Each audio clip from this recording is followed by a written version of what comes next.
नमस्कार। अथ प्रथम मंडल षड्विंशत्युत्तरशततमस्य सूक्तस्य कक्षीवान् भावयवयः रोमशा ब्रह्मवादिनी च ऋषिः विद्वांसो देवताः। अब 126वें सूक्त का प्रारंभ है। अमन्दांस्तोमान प्रभरे मनीषा सिंधावती क्षीयतो भावयस्य यो मे सहस्रममिमीत स्वान अतुर्तो राजा शव इच्छमानः। जो हिंसा आदि के दुख को न प्राप्त और उत्तम उपदेश सुनने की इच्छा करता हुआ प्रकाशमान राजा नदी के समीप निरंतर बसते हुए प्रसिद्ध होने योग्य हजारों ऐश्वर्य योग्य मंदपन रहित तीव्र और प्रशंसा करने योग्य विद्या संबंधी विशेष ज्ञानों का बुद्धि से निरंतर मान करता, उसको मैं अपने मन में अच्छे प्रकार धारण करूं। शतम राज्ञो नाथमानस्य निष्कान शतमश्वान प्रयतान सत्य आदम शतम कक्षीवान असुरस्य गो नाम दिवि श्रवो अजर्मा ततान। जो विद्या के बहुत व्यवहारों को जानता हुआ विद्वान मेघ के समान उत्तम गुणी ऐश्वर्यवान राजा के 100 सुवर्णों उत्तम सिखाए हुए 100 घोड़ों और आकाश में अविनाशी सूर्यमंडल की सैकड़ों किरणों के समान श्रेयमान यश को विस्तारता है, वह शीघ्र स्वीकारने योग्य है। उपमा श्यावाहा सवनयेन दत्ता वधुमंतो दशरथासो अस्थु षष्टिः सहस्रमनुगव्यम अगात सनत कक्षीवान अभिपित्वे अहनम। देने वाले के द्वारा दिए गए सूर्य की किरणों के समान 10 रथ जिनमें प्रशंसित कुल वधुएं विद्यमान हैं, वे युद्ध में प्रशंसित वीर योद्धाओं से युक्त राजा के समीप स्थित होते हैं। वह सब ओर से प्राप्ति के निमित्त 60,000 गौओं के दुग्ध आदि पदार्थों को प्राप्त होता है। वह सदा सुख की वृद्धि कराने वाला है।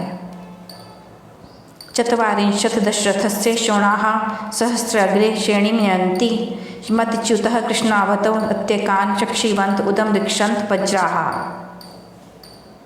जिस 10 रथों से युक्त सेनापति के 40 लाल घोड़े सहस्त्र योद्धा व सहस्त्र रथों के आगे अपनी पंक्ति को पहुँचाते अर्थात एक साथ होकर आगे जिन मार्गों को जाते और जिनके वीर योद्धा हैं, वे आनंद सहित तथा सुवर्ण आदि के गहने पहने हुए मार्गों को पहुँचाते हुए घोड़ा हाथी आदि रथ आदि को उत्कर्षता से सहते हैं, वह शत्रुओं को जीतने के योग्य होता है।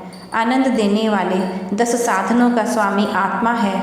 मन, बुद्धि, चित्त और अहंकार, इन चारों से 10 इंद्रियों को संयुक्त करना ही 40 अश्व हैं व इन्हीं से सहस्त्रों सुख प्राप्त किए जा सकते हैं। विद्वान ही इन इंद्रियों रूपी अश्वों को वश में कर सकते हैं। पूर्वामनु प्रयतिमा ददे वस्त्रीन युक्तान अष्टाव अरिथायसो गाहा सुबंधवो ये विषया इव्रा अनस्वंतः शव एशंत पज्जाहा। जो जन, सभा, सेना और शाला के अधिकारी, कुशल, चतुर, 8 सभासदों शत्रुओं का विनाश करने वाले वीरों, गौ, बैल आदि पशुओं, मित्र, धनी, वणिक जनों और खेती करने वालों की उत्तम प्रकार रक्षा करके अन्न आदि ऐश्वर्य की उन्नति करते हैं, वे मनुष्यों में शिरोमणि अर्थात अत्यंत उत्तम होते हैं। आगधिता परिगधिता या कशिकेव जंगहे ददाति मह्यम यादुरी याशु नाम भोज्या शता।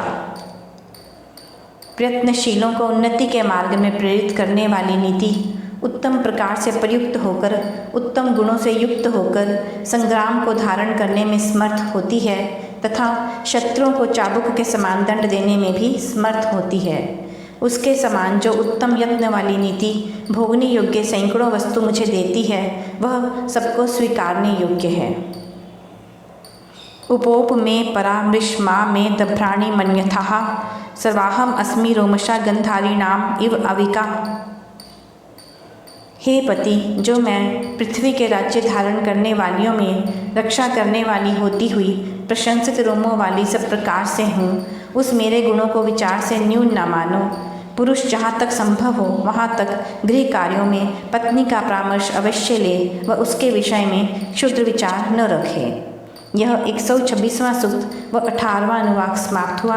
अगले अंक में 127वां सूक्त प्रस्तुत करेंगे। नमस्कार।